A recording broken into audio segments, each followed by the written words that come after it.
Good morning. What is up, fellow Hoops fans? We are back for another episode of the Last Shot NBA show, brought to you by our good friends at topsport.com.au. Now, today we are going to be talking all things Philadelphia 76ers. And to do that, we've brought in a very special guest, the big dog on the Philadelphia 76ers beat from the Philadelphia Inquirer, Keith Pompey. Keith, how are you, sir? Hey, I'm doing well, man. Long time no see. How you been? I've been good. It is a long time. I haven't seen you since maybe about 2019, I think. But it's good to see you again. We're going to be talking all things 76ers today. Now, Keith, of course, we are Australian. There's a very prominent Australian on the Philadelphia 76ers right now that is in the headlines. We are going to talk Ben Simmons. I saw yesterday he's now been fined for missing the team's current road trip, so the fines are back in action. What's the latest there, Keith, on the Ben Simmons situation? You know, it's a tough situation, like you said. The fines are back. You know, it's one of those things where no one, at least no one sane, expects Ben Simmons to, play for the Sixers again, especially after the way he's been fined. I mean, he hasn't really practiced with the team. I mean, he's getting treatment, he's doing individual stuff. But in regards to trading him, it's kind of like stalled. I mean, it's one of those things where the 76ers are still holding out for an all-star type player, someone who can help them get to a championship. Well, they're not seeing that right now, especially not with the back and forth between him and the 76ers. So maybe after December the 15th, they may get something. But, right now, I think that the more that Ben gets fined, the more that he refuses to do something, the more that they come down on him. I think all that does is lower his his trade stock, like lower and lower. Yeah, absolutely. I agree with you. And the thing is, normally with Daryl Morey, he's always been pretty shrewd in the way that he goes about trades and always trying to, get the maximum value. And I understand that's what he's trying to do now. But like you said, there's no one really offering that out there at the moment. And a player is only worth what someone is willing to pay for them, or in this case, willing to trade for them. And if there's no trades out there, and I know Daryl Morey said earlier in the season, they're willing to sit him out for the remainder of his contract if need be, which is never going to happen. But, how much is this on Daryl Morey, and how much of this, the blame, is on Ben Simmons right now, Keith? I think it's 50-50, man. I really do. I think that, some people are going to look at Ben Simmons and say, how dare you? How dare you? You're making, 33 million US, to shoot a basketball this season. And, you're going to make 177 million US and you don't want to play, how dare you? But, I think that the thing is, this guy has told them that he didn't want to be there, right? And I think that even though he struggled during the playoffs, but people in Philly don't love him. You've been to Philadelphia, you know how those fans are, right? Yeah. So the people there hate him. I know that's a strong word, but it's true. There was still some trade value for Ben Simmons. And I feel like the 76ers, they looked at him as if he was the second coming of Steph Curry, as if he was Kevin Durant, LeBron James, and they were trying to ask for a little bit too much. And with that said, it turned some teams off. So I feel like the window to get something of value kind of sort of passed them by. And, Ben Simmons told them in August that he wasn't coming back. And I think the people in Australia know how Ben is. If he says he's not going to do something, he's not going to do it. And I think that that's where the blame goes to the 76ers, doing this. But him, you can't do some of the things that he did in regards to, being not engaged in practice, all these other things. But at the same time, when you look at guys who wanted to get traded, they were disruptive as well. So, it's one of those things where I think you have to put the onus on both people. Yeah, absolutely. And I think the guys that wanted to get traded, you mentioned they were disruptive. I think they had a little bit more cachet to sort of be able to pull that off. And I'm not saying that Simmons is not a big name or, obviously he is, up there. But like guys like Harden, it was a little bit of a different situation. And the thing is, if you want to bring a guy's trade value up, if Ben wants to get traded to a top team or one of a team of his choice, he's got to play and show that he's, one, worked on his shot in the off season. And he's still that quality player that we know that he is. And if the Sixers want to get more back in return for him, obviously they need to play him to showcase him as well, don't they? Yeah. Well, no, I don't think so. I don't. Okay. You want to know why? So you've known of Ben Simmons before I have, right? Yeah. You knew the type of player he was. You know the type of player he is now, right? So, Ben Simmons is the type of guy in the regular season, he gets out and he runs. He gets a lot of transition breakaway dunks. He's a stiff defender. No one can get by him. He's an all-star. I mean, that's just what he is. Right. The thing is, that. But in the playoff, in the postseason, is when he struggles. That's when it becomes more of a half-court game. Yeah. That's when, people are doing hack-a-bend and all that other stuff. So I think that right now, although everyone wants to say he has to get out there and play, I think the majority of the executives out there know exactly what they're going to get from him. Right. The true test for Ben Simmons is not going to come until they play not the first round of playoffs, but the second round of the playoffs against stiff competition.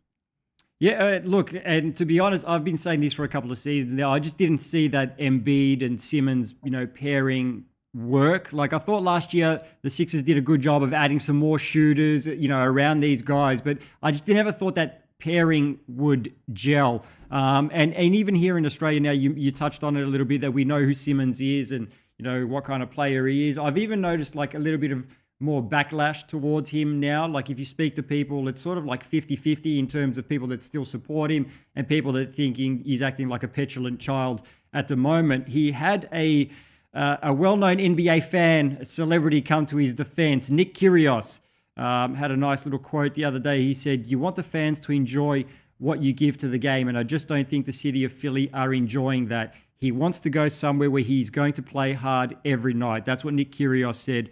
What's the reaction from the Philly fans? What's the sense in the city at the moment, Keith? For Ben, I mean, like I said, I hate using that word, but it's a strong distaste for Ben Simmons right now. I mean, before it was split. There were certain people who said, "Oh man, Ben can't shoot.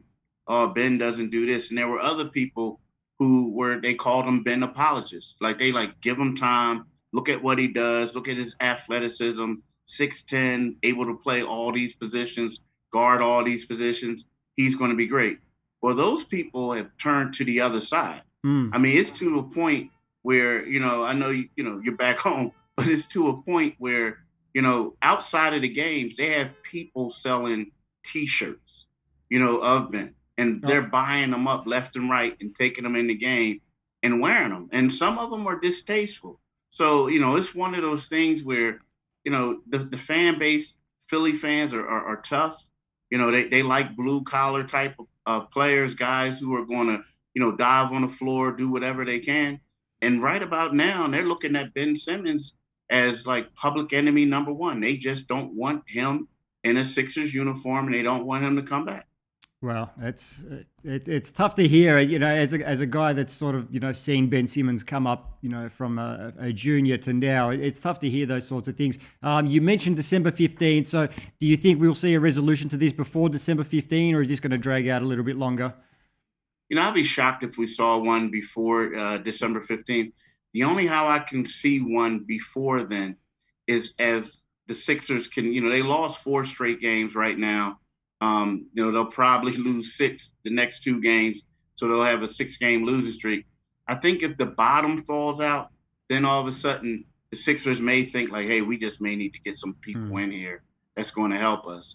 If not, I feel as if that is going to wait a while, because I think that, here's the thing. People don't understand this. Ben Simmons was, the former regime's draft pick, right? Mm-hmm. So it's one of those things. Once Daryl Morey and them make this trade, then all of a sudden they become on the clock in regards to, okay, you brought this guy in, it didn't work out. So I think what they're trying to do is to make sure that they bring in the best possible pieces to help the Sixers win a championship, and they're willing to wait. But if this season falls apart, I think it could happen rather sooner than later. I don't know if it will be before December the 15th, but I think it will be before the trade deadline, of course. Well, you mentioned the Sixers lost 4 in a row. A week ago, we were talking that, they're currently 8-6, 7th in the Eastern Conference at the moment. A week ago, we were talking about how well they were playing without Ben Simmons and do they really need Ben Simmons? What's gone wrong over the last 4 games? Well, Joel Embiid hasn't played. When you look at the 76ers, they had 2 All-Stars, 2 franchise players. When you lose one, and you have a lot of shooters around Joel, you can steal a couple wins. But then also when you lose both of them, that's when you really have a problem. Because, right now, when you look at it in the perimeter, Ben Simmons and Matisse Thybulle, another guy who played for the Australian national team, yep. Were 2 quality defenders. Man, what y'all doing with all these Australians, right? so he's the 2 quality defenders. Now, all 3 of them are out. So now you can't make any stops. And then Joel always draws a double team. So now he's not playing. So people are able to guard the perimeter easier. So I think that's what's happening. And I have to be honest with you, the 76ers, when they were 8-2, they defeated one good team. In the Chicago Bears. Bulls. I'm sorry, I'm getting my sports mixed up. The sports mixed up. but that was the only good team that they defeated during that stretch. So the schedule was a little easy. You mentioned Matisse. I was actually joking about Matisse last week, and I said he should be the Australian Minister for Defence. He's so good. We love him down here and what he brings. I wanted to ask you about surprise players on the Sixers this year. Who's really, stood out to you most? Okay, I would have to say a guy who's subbing in for Ben right now, and that's Tyrese Maxey. Before it came out, you looked at Tyrese and you said, he's great for the second unit. He's a guy who would come in, he can score some points. A lot of people get excited by that. But I don't know if he can run an offense, as far as, with Joel and them. And right now, he has scored double figures in 10 consecutive games. He scored a total of 88 points in his last 3 games. He's been playing well. He's been playing big. So he has been the biggest surprise for me, amongst all the Sixers. I wanted to ask you your thoughts on Korkmaz, actually, because I thought he started the season pretty well. He's adding a little bit more shooting to the team. He looked really, a lot more confident, playing more minutes per night this season than I believe he ever has. He's hit a bit of a slump the last couple of games. Doc Rivers has said, look, shooters go through that sort of stuff. It's nothing to be concerned about. What do you see from Korkmaz this season? I think, again, I think I agree with you. Like early on, he showed us more. Like before, Korkmaz was a guy that you thought, oh, he's just a catch and shoot guy in the corner. He can't create for himself. Well, he displayed that he can. I think the biggest problem now is he's one of those guys who are suffering from, teams like really focusing in on him because Joel isn't on the floor. You know what I mean? But Doc is right. Guys go through that. But, there comes a point where, I just think that teams are devising certain tactics for him and he's not getting it going, and then also and with that, led to him, I think, a little bit thinking a little bit too much. Should I shoot it? Should I not? So he's going through those 2 things. But I honestly think the not being able to play with Embiid has really impacted his game because the last couple games that Embiid played, Ferk was lighting it up for the 76ers. Well, you mentioned that they've got a tough little stretch coming up. They've got a road stretch now: Utah, Denver, Portland, Sacramento, and Golden State for the 76ers. Keith, what do you expect to see from them moving forward? Well, the rest of this stretch, I expect them to go at best 2-3. Mm. I mean, at best. I think that they're going to have a tough time tonight against Utah, another Australian, Yes. right? They're going to take over, right? So I think they're going to have a tough time tonight against Joe and the crew, right? And then I think that they're going to have a tougher time when they go to Denver, right? Now I believe that they could possibly still both of those games against the Portland Trailblazers and the Sacramento Kings. But I think that they're going to get embarrassed. I shouldn't say that, but I think they could get embarrassed against the Golden State Warriors when they play them the day before Thanksgiving. Yeah, it's a tough stretch coming up, and especially with all these guys being out at the moment, it's going to make it even tougher. Look, Keith, we know you're a busy man. You're on the road. You're actually in Utah at the moment, I believe. Yeah. Yes. Yes. All right. Well, it's a game day too, so we will let you go. Before we go, we're going to take a look at. There's only 3 games on the schedule today. We've got the Warriors and the Nets. The Nets are $1.70 favorite. Warriors $2.24. The line's at 3. Totals at 2.22. Keith, what's your prediction on this game? That's a good one. I think I'm gonna go with Brooklyn just because the game is in Brooklyn, right? I think that's happening. And then there's also, when I look at it, there's KD played for the Warriors. He left because, he wanted to be the man, so to speak. He wanted his own identity. So I look at him as one of those guys that gets up for that game whenever he plays Golden State. So I look at Brooklyn winning that game. Yeah, I agree with you. I think Brooklyn's going to win it. Next game, we've got the 76ers at the Jazz. The Jazz, big favorites in this one, $1.23. Philadelphia $4.40. Lines at 10. The total's at 216.5. Keith, you've already said that the 76ers are going to lose. And I know you do this on Twitter quite a bit, but we're going to ask you for an exact score like you do on Twitter as well. Oh, wow.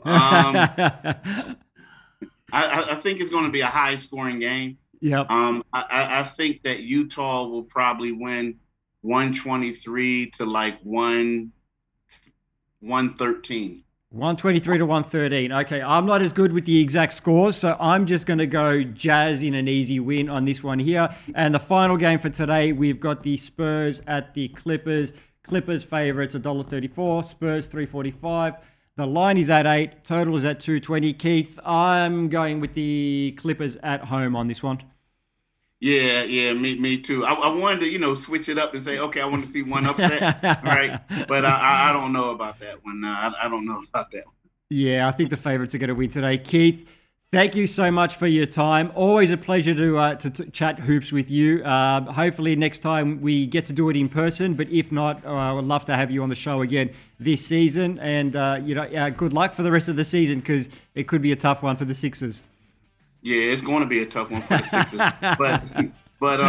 but hey, man, I appreciate you having me on your podcast, and it's really great seeing you, man. Really great seeing you. Likewise. Thank you very much to Keith Pompey. That's all we've got time for in today's show. We'll be back on Friday morning with old mate BK. Please make sure to like the video, subscribe to the channel, stay up to date with all our content, and we'll see you on Friday.